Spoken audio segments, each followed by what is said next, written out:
여기 폭격이 오고 가는 전쟁통 속에서 피신하여 한국을 간 우크라이나 엄마와 두 딸이 있습니다.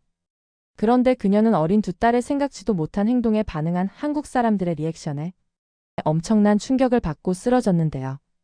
도대체 이 가족은 한국에서 무슨 경험을 했던 것일까요? 여러분 잠시만요. 구독과 좋아요는 정말 큰 힘이 됩니다. 안녕하세요. 저는 우크라이나 출신의 나탈리아 왓슨입니다. 저는 두 딸을 둔 평범한 34살 엄마예요. 하지만 아시다시피 우리 우크라이나는 전쟁이 심하기 때문에 당장 전쟁을 피해 다른 국가로 잠시라도 피하고 싶은 마음이에요. 사실 전쟁이 시작되던 첫 해, 제 남편은 의무병으로 전선에 나갔다가 우크라이나 키이우 근교에서 전사했고, 저는 첫째 딸 엠마와 그리고 뱃속에 있는 둘째 아이 소피루나와 함께 덩그러니 남겨졌습니다. 당시 폭격 소리가 울리는 지하 벙커에서 둘째 소피루나를 출산했어요. 그 후로 최근 2년간 우리는 이 도시 저 도시로 피난 생활을 이어갔죠. 특히 전쟁의 공포 속에서 자란 둘째 소피루나는 큰 소리만 들어도 몸을 떨었고 사람들과 어울리는 것을 무서워했습니다. 그래서 어쩔 수 없이 다른 나라로 잠시라도 해외여행 가고 싶다는 생각이 강했어요. 말이 여행이지 피신을 하고 싶은 마음이었죠. 일단 두 딸과 함께하는 첫 해외여행을 준비하면서 저는 수없이 많은 고민을 했습니다. 혼자 키우는 딸들과의 소중한 추억을 만들고 싶었지만 안전이 가장 큰 걱정이었죠. 그래서 수많은 여행지 중 일본을 선택한 것도 그런 이유였어요. 세계에서 가장 안전한 나라라는 일본의 명성은 제게 충분한 확신을 주었고, 특히 첫째 딸 엠마의 눈높이에 맞는 디즈니랜드와 아기자기한 관광지들은 우리의 여행을 더욱 특별하게 만들어줄 것 같았습니다. 하지만 나리타 공항에 발을 딛는 순간부터 저의 기대는 산산조각 나기 시작했어요. 입국장을 빠져나와 처음 마주한 것은 마치 1990년대에 멈춰버린 듯한 낡은 자동 판매기였습니다. 터치스크린은커녕 버튼마저 반쯤 지워진 이 기계 앞에서 저는 한참을 서성거려야 했죠. 거기다 신용카드는 받지 않는다는 안내문까지. 제 손에는 스마트폰이 있었지만 이곳에서는 그저 무용지물이었을 뿐이에요. 환전소에서 받은 수많은 동전들이 지갑을 무겁게 짓누르는 동안 저는 이상한 괴리감을 느꼈습니다. 주변의 모든 것이 완벽하게 정돈되어 있었고 사람들은 마치 정해진 틀 안에서만 움직이고 있었죠. 하지만 그 완벽한 질서 속에서 저는 오히려 혼란스러웠어요. 계산할 때마다 동전을 일일이 세어야 했고 그동안 뒤에 선 사람들의 날카로운 시선이 등골이 오싹할 정도였습니다. 호텔로 가는 길은 더욱 당황스러웠어요. 최첨단 도시라던 도쿄의 지하철에는 와이파이도 제대로 터지지 않았고 내비게이션은 계속해서 오류를 일으켰습니다. 종이로 된 노선도를 들여다보며 길을 찾는 동안 첫째 딸 엠마는 지쳐 투정을 부렸죠. 그때마다 주변의 시선은 차갑게 변했고 그들의 완벽한 침묵 속에서 엠마의 울음소리만이 불협화음처럼 울렸어요. 드디어 찾아간 호텔에서는 또 다른 충격이 기다리고 있었습니다. 체크인 카운터에는 컴퓨터가 있었지만 직원은 모든 정보를 수기로 작성하고 있었죠. 복사기로 여권을 스캔하는 대신 손으로 일일이 정보를 옮겨 적었고 신용카드는 긁어서 종이 영수증을 뽑아냈어요. 이 완벽주의 사회는 왜 이토록 비효율적인 시스템에 집착하는 걸까요? 호텔방에 들어서자마자 엠마는 지친 듯 잠들었습니다. 창밖으로 보이는 도쿄의 야경은 어딘가 인공적이었어요. 네온사인은 반짝였지만 차갑게 느껴졌고 거리를 메우는 사람들은 마치 프로그램된 것처럼 기계적으로 움직였죠. 스마트폰으로 내일의 일정을 검토하려 했지만 호텔의 인터넷은 터무니없이 느렸습니다. 침대 한켠에 앉아 잠든 엠마를 바라보며 저는 이 여행에 대한 불안감이 점점 커지는 것을 느꼈어요. 이곳의 모든 것은 겉보기에 완벽했지만 그 속은 마치 시간이 멈춘 것 같았습니다. 급만 받는 상점들, 팩스를 고집하는 사무실들, 수기 작성을 강요하는 서류들. 이런 아날로그적 불편함과 차가운 완벽주의의 조화는 제게 더욱 큰 답답함을 안겨주었죠. 창 밖 도쿄의 밤거리는 여전히 정확하게 움직이고 있었어요. 하지만 그 움직임은 마치 오래된 태엽시계처럼 느껴졌습니다. 겉보기에 정교하고 아름답지만 그 속은 여전히 낡은 기계 장치로 돌아가고 있는 것처럼요. 이제 겨우 첫날이 지나가고 있었지만 저는 벌써 이 이중성의 도시에서 숨이 막히는 것 같았습니다. 아침부터 엠마가 배가 고프다며 보챘습니다. 호텔 근처 일본식 패밀리 레스토랑으로 들어갔죠. 문을 열자마자 느껴지는 분위기가 어딘가 불편했어요. 직원들은 기계적으로 인사를 했고 그들의 미소는 마치 가면처럼 느껴졌습니다. 메뉴판을 받아들고 한참을 들여다봐야 했죠. 영어 메뉴가 있긴 했지만 설명이 너무 부실했어요. 엠마는 평소처럼 달걀 프라이를 사이즈업으로 주문했습니다. 그런데 직원의 반응이 저를 당황스럽게 했어요. 메뉴 변경이 불가능하다는 듯한 표정으로 고개를 저었고 마치 우리가 큰 실수라도 한 것처럼 주변 직원들과 속삭이기 시작했죠. 저는 최대한 공손하게 다시 한번 설명을 시도했습니다. 하지만 돌아오는 것은 더욱 차가워진 시선뿐이었어요. 상황이 점점 이상하게 흘러갔습니다.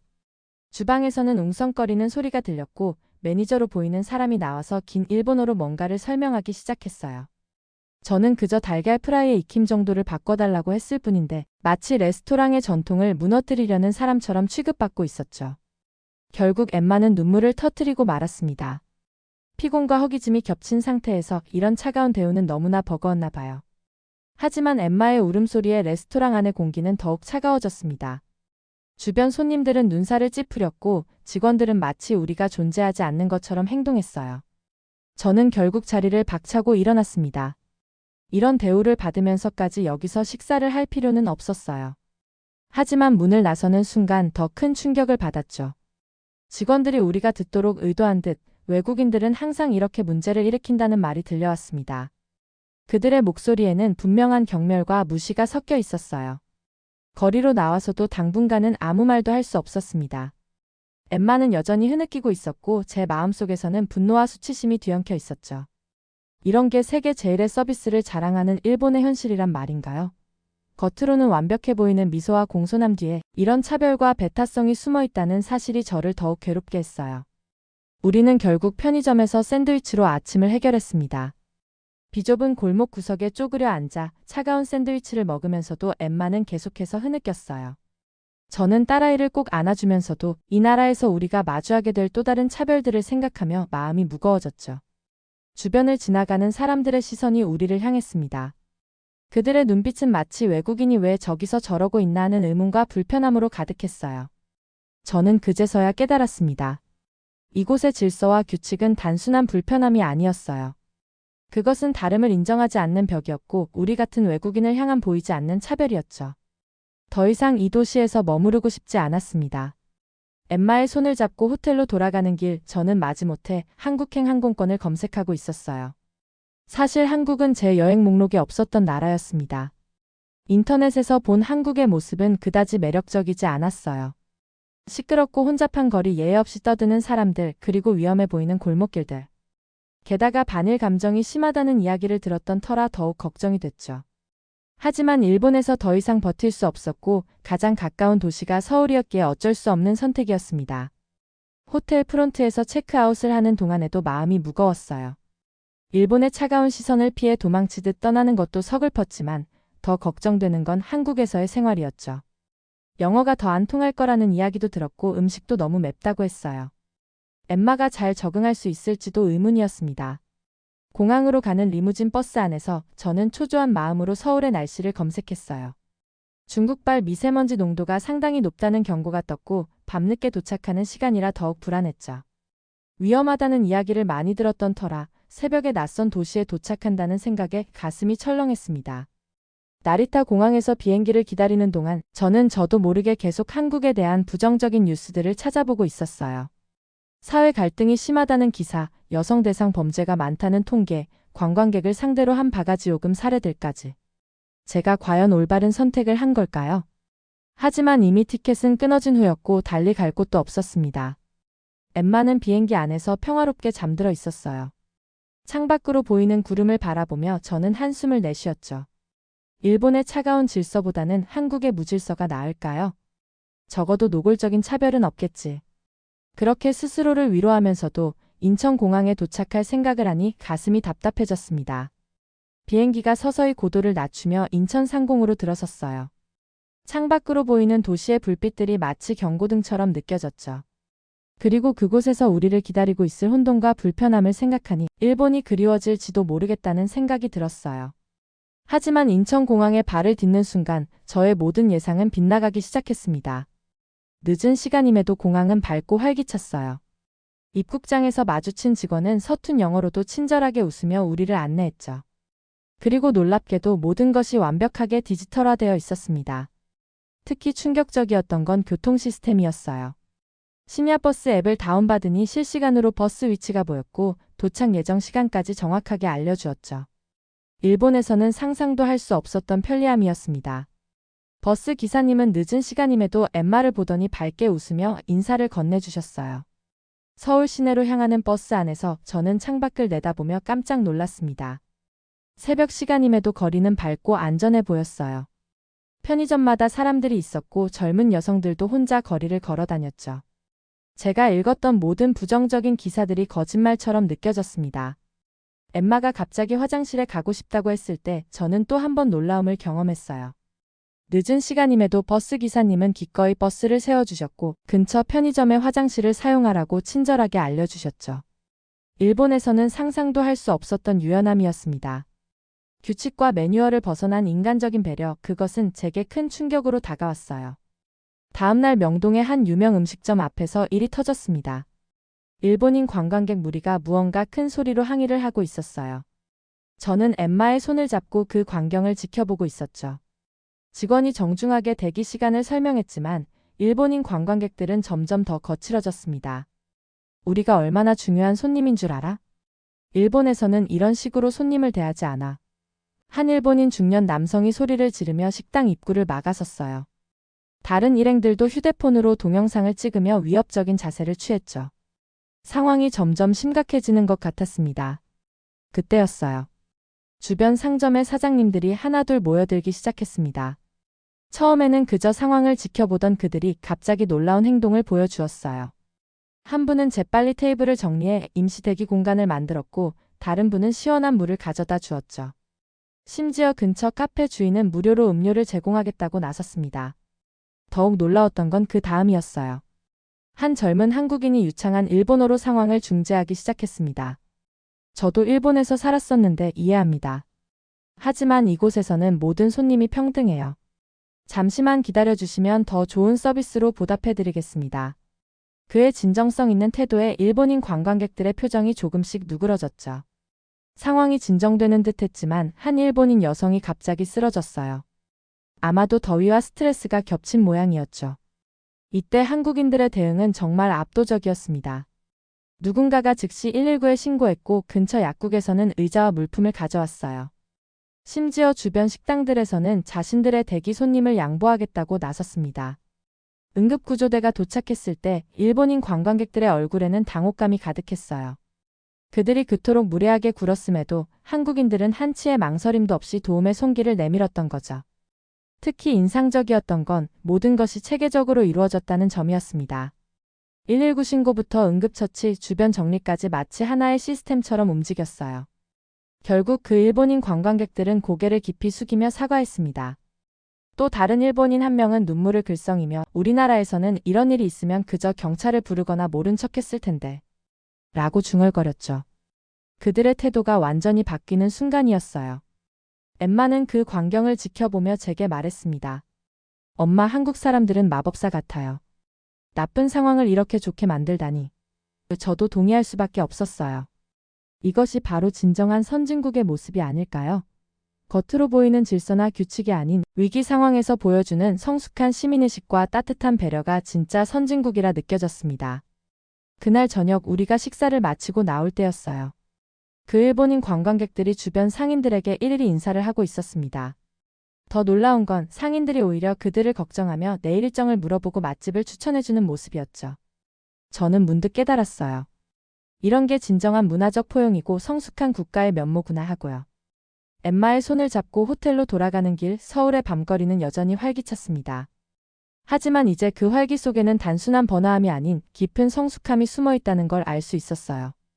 우리는 우연히 마주친 작은 사건을 통해 한국이라는 나라의 진정한 저력을 목격한 것이었죠. 아침 햇살이 호텔 창을 비추기 시작했을 때 저는 서울의 따뜻한 아침을 맞이했습니다. 스마트폰으로 대중교통 앱을 켰는데 그 순간 저는 믿을 수 없는 광경을 목격했어요. 실시간으로 모든 버스의 위치가 정확히 표시되었고 지하철 칸별 혼잡도까지 한눈에 들어왔죠. 일본에서 종이 시간표를 들여다보며 헤매던 기억이 무색하게 느껴졌습니다. 지하철역으로 향하는 길에서 우연히 마주친 한 장면은 제 마음을 더욱 놀라게 했어요. 휠체어를 탄 노인분이 역 입구에 도착하자 즉시 역무원이 나와 도움을 주었습니다. 일본에서는 사전 예약이 필요했던 서비스가 이곳에서는 자연스럽게 이루어지고 있었죠. 엠마는 그 모습을 신기한 듯 바라보았어요. 지하철 안으로 들어서자 더 큰 충격이 기다리고 있었습니다. 차량 내부의 대형 스크린에는 각종 정보가 실시간으로 업데이트되고 있었어요. 열차 위치는 물론 환승역에서의 엘리베이터 위치, 버스 연계 정보까지 한눈에 들어왔죠. 일본의 지하철이 마치 오래된 태엽시계처럼 움직였다면 서울의 지하철은 살아있는 생명체 같았습니다.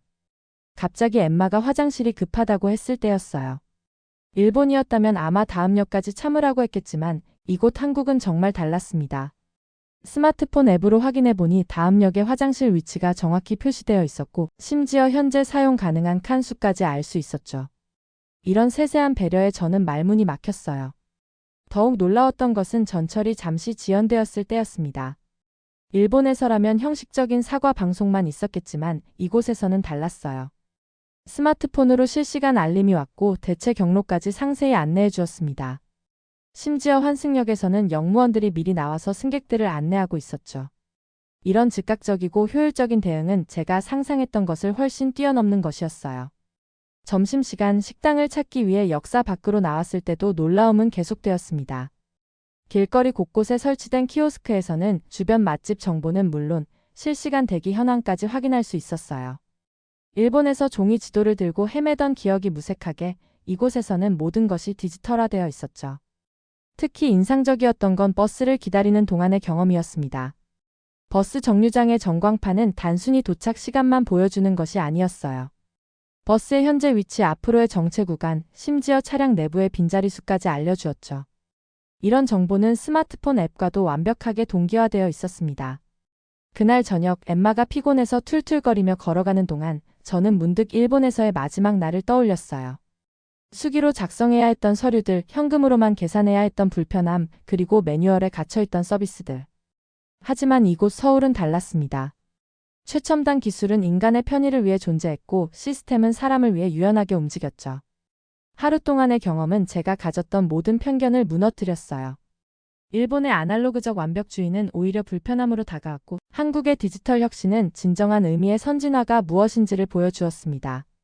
엠마의 잠든 얼굴을 바라보며 저는 이 우연한 선택이 얼마나 다행스러운지 모르겠다는 생각이 들었어요. 서울의 밤거리는 여전히 생동감 넘쳤고 저는 내일이 더욱 기대되기 시작했습니다. 마지막 날 우리는 남산타워로 향했습니다. 케이블카에 올라타자 서울의 전경이 파노라마처럼 펼쳐졌어요. 일본의 도시들이 마치 오래된 흑백 사진처럼 느껴졌다면 서울은 마치 미래에서 온 도시 같았습니다. 엄마 저기 봐요. 엠마가 가리키는 방향에는 63빌딩이 황금빛으로 빛나고 있었죠. 그 주변으로 펼쳐진 한강은 마치 거대한 생명체의 혈관처럼 도시를 감싸고 있었어요. 강변을 따라 이어지는 자전거 도로와 공원들, 그리고 그 사이를 누비는 유람선들은 마치 완벽한 그림 같았습니다. 남산타워 전망대에 올라 여의도 방향을 바라보았을 때 저는 숨을 들이쉴 수밖에 없었어요. 마천루들이 마치 미래 도시처럼 늘어서 있었고 그 사이로 형형색색의 LED 조명이 어우러져 환상적인 풍경을 만들어냈죠. 특히 인상적이었던 건 건물들 사이사이에 조화롭게 배치된 녹지였습니다. 도시와 자연이 이토록 완벽하게 공존할 수 있다는 게 놀라웠어요. 저녁이 되자 더욱 멋진 광경이 펼쳐졌습니다. 여의도의 고층 빌딩들이 하나둘 조명을 밝히기 시작했어요. 마치 별들이 지상으로 내려온 것 같았죠. 각 건물마다 독특한 조명 패턴을 가지고 있었는데 그것들이 모여 거대한 빛의 교향곡을 만들어내는 것 같았습니다. 엄마, 우리 여기서 살면 안 될까요? 엠마의 질문에 저는 마음이 찡해졌어요. 사실 저도 같은 생각을 하고 있었거든요. 이 며칠 동안 경험한 한국의 모습은 제가 알던 모든 선진국의 이미지를 뛰어넘는 것이었습니다. 특히 인상적이었던 건 도시의 진화하는 모습이었어요. 여의도의 마천루들은 단순한 건물이 아닌 미래를 향한 한국의 비전을 보여주는 것 같았습니다. 밤하늘을 수놓은 드론쇼, 건물 외벽을 장식한 대형 디지털 사이니지, 그리고 그 모든 것이 만들어내는 미래지향적인 분위기는 압도적이었죠. 그 모습은 일본의 정적인 도시 풍경과는 완전히 달랐어요. 이곳의 모든 것은 끊임없이 진화하고 발전하는 것 같았습니다. 그리고 가장 중요한 건 이 모든 발전이 인간미를 잃지 않았다는 거예요. 최첨단 빌딩 숲 속에서도 정겨운 시장이 살아있고 스마트 기술 속에서도 따뜻한 배려가 숨쉬고 있었죠. 이것이야말로 진정한 선진국의 모습이 아닐까요? 엠마의 손을 잡고 남산을 내려오는 길 저는 결심을 했습니다. 이곳에서 새로운 삶을 시작하고 싶었어요. 더 이상 형식적인 질서나 차가운 완벽함에 갇혀 있고 싶지 않았거든요. 서울의 밤하늘을 수놓은 빛들처럼 우리의 미래도 이곳에서 반짝이길 바랐습니다. 호텔로 돌아가는 길, 여의도의 화려한 마천루들이 우리를 배웅하는 것 같았어요. 그 속에서 저는 확신할 수 있었습니다. 이곳이야말로 진정한 미래였고 우리가 있어야 할 곳이라는 것을요. 엠마의 환한 미소를 보며 저는 이 선택이 우리 인생의 가장 큰 축복이 될 거라고 믿었습니다. 여러분, 오늘 사연 잘 들으셨나요? 저는 너무 감동해서 눈물이 찔끔 났네요. 사연이 좋았다면 구독과 좋아요 눌러주시길 부탁드립니다. 영상 제작에 정말 큰 힘이 됩니다. 감사합니다.